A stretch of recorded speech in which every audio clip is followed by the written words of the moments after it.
Wala nang maraming paligoy-ligoy pa, diretso sa punto na. Maiksi lang ang komentaryo, pero diretso sa punto. Maraming kuro-kuro, may tiwali, may totoo. Dito, sa puntong diretso tayo. Punto, diretso.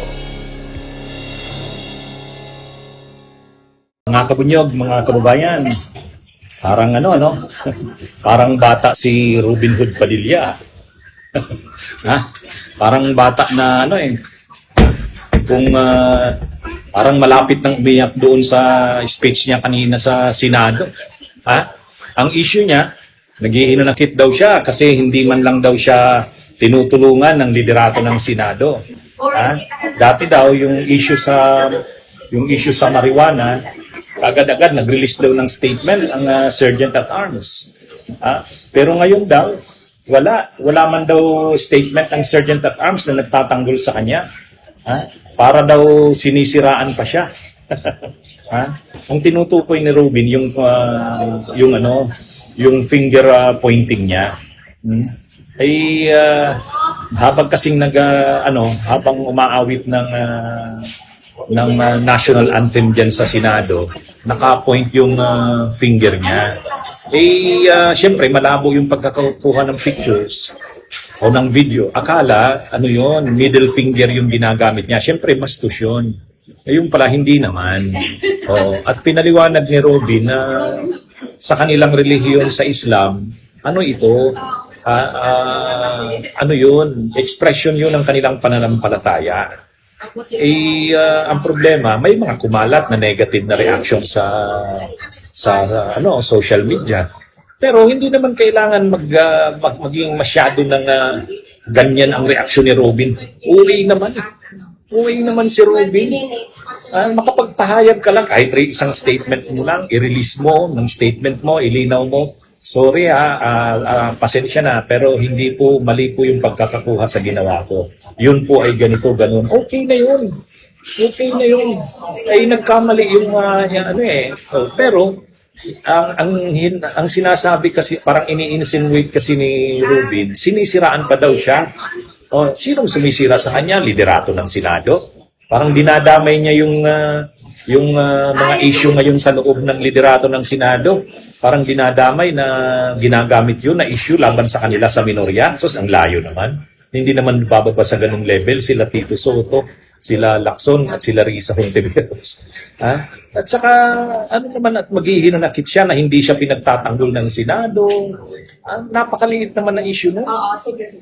Okay na yun na nakapaglinaw siya. At saka, hindi naman galing sa mga kapwa niya senador ang reaction doon. Galing sa netizen. Normal lang yun.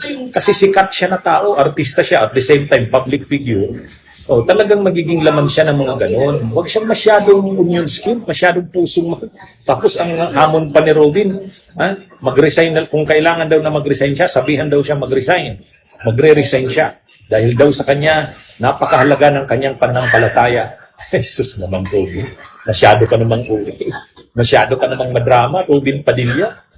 Napakasimpleng bagay, dinala mo na sa ganyan. Mukhang kumukuha ka lang ng atensyon dahil hindi ka na ngayon pinag-uusapan at wala ka namang nagagawa sa Senado. Wala ka na, hindi mo kayang sumabay sa mga pinag-uusapan sa Senado. Tapos gadadlin mo sa ganyang issue na personal sa'yo. Ay, nakakaano ka naman, Robin Padilla. Ito po'y nag-iisang Diyos.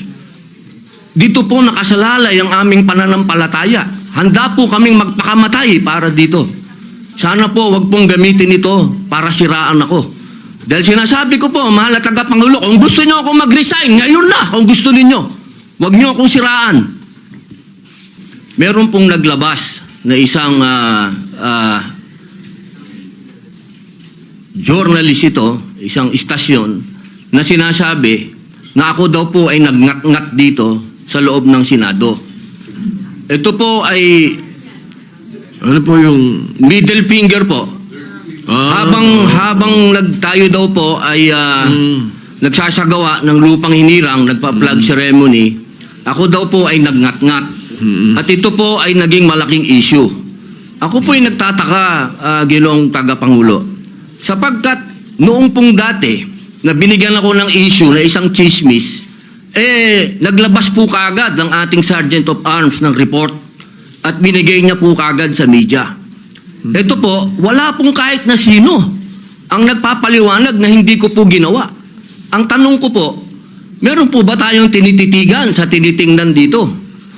Kasi napakabigat po ng akusasyon na ito sa harapan po ng ating bandila. Ako po'y magngangat-ngat. At gusto ko pong ipaalam sa ating mga kasama, kung politika lang, handa po ako mag-resign. Pero pagka-religion ko po ang pinag-usapan, kahit sino sa inyo, kung ano gusto nyo, wala pong problema. Pero wag pong religion ko. Hinihingi ko po, wag pong religion ko, mahal na tagapangulo. Dahil ito po'y malaking kabastusan sa amin. Ito po, ang sinisip, naku po, ito po'y nag-iisang Diyos. Dito po nakasalalay ang aming pananampalataya. Handa po kaming magpakamatay para dito. Sana po wag pong gamitin ito para siraan ako. Dahil sinasabi ko po, mahal na tagapangulo, kung gusto niyo ako mag-resign, ngayon na, kung gusto ninyo. Wag niyo akong siraan. Yun lamang po. Maraming salamat po. Tama po kayo. Pero ngunit ang inyo pong lingkod bilang Pangulo, nung nakita ko po yan, ang sinabi ko sa kanila, tignan muna nila yung mga litrato sapagkat nagpakita ng ibang litrato na kayo ay ang pintuturo ang nakataas at may eksplanasyon na ito ay isang religious practice kapag kayo ay nagsasampalataya sa bandila.